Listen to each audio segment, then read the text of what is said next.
Hello guys, நீங்கள் பார்த்துட்டு இருக்கிறது சினிமினி விஜயபுல சேனல். இந்த சேனலில் இப்போ என்ன பார்க்க போகிறோன்னு பார்த்தீங்கன்னா, நம்ம தக் லைஃப் படக்குள்ளேருந்து இப்போ வந்து ஒரு வேறு லெவல் அப்டேட் வந்து கிடச்சிருக்கு. அந்த அப்டேட்டை இந்த வீடியோ நம்ம டீட்டெயிலாக பார்ப்போம். அதுக்கு முன்னாடி நீங்கள் இந்த சேனலுக்கு புதுசாக இருந்தால் அந்த சேனலை சப்ஸ்கிரைப் பண்ணி பெல் ஐக்கன் கிளிக் பண்ணி வச்சுக்கோங்க. வாங்க நம்ம வீடியோக்குள்ளே போகலாம்.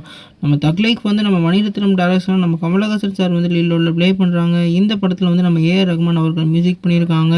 இப்போ இந்த படத்தில் வந்து ஸ்டார் கேஸ்ட் அப்டேட் வந்து ரிலீஸ் ஆயிருக்கு. ஏற்கனவே வந்து நம்ம ஜெயம் ரவியும் துல்கர் சல்மானும் வந்து இந்த படத்துலேருந்து வெளியே போயிட்டதா சொல்லியிருந்தாங்க. ஆனால் இப்போ வந்து இவங்க 2 பேர் வந்து இந்த படத்தில் வந்து ஜாயின்ட் ஆகிருக்கிறதா இப்போ வந்து ஒரு அப்டேட் கிடைக்குது. இந்த படத்தில் வந்து நம்ம த்ரிஷா, நம்ம துல்கர் சல்மான், ஜெயம் ரவி, அப்புறம் வந்து நம்மளோட எஸ்டிஆர்னு சொல்லிட்டு ஒரு வேறு லெவல் காம்போ வந்து இணைஞ்சிருக்கிறதா சொல்லியிருக்காங்க. நம்ம எஸ்டிஆர் அவர்களுக்கு வந்து இப்போ வந்து அந்த ஸ்கிரிப்டில் வந்து அவருக்கான ஒரு கேரக்டர் வந்து ஆட் பண்ணியிருக்காங்களாம். அது வந்து கமலஹாசன் அவர்களோட பையனாக ஒரு கேரக்டராக வந்து வர்றதுக்கு நிறைய வாய்ப்பு இருக்குன்னு சொல்லியிருக்காங்க. நீங்கள் சொல்லுங்கள் ஃப்ரெண்ட்ஸ், இந்த கேஸ்டிங் எப்படி இருக்குது, இந்த படத்துக்கு எவ்வளோ எகரா வெயிட்டுன்னு கமெண்ட் பண்ணுங்கள். இந்த சேனலுக்கு சப்ஸ்கிரைப் பண்ணுங்கள்.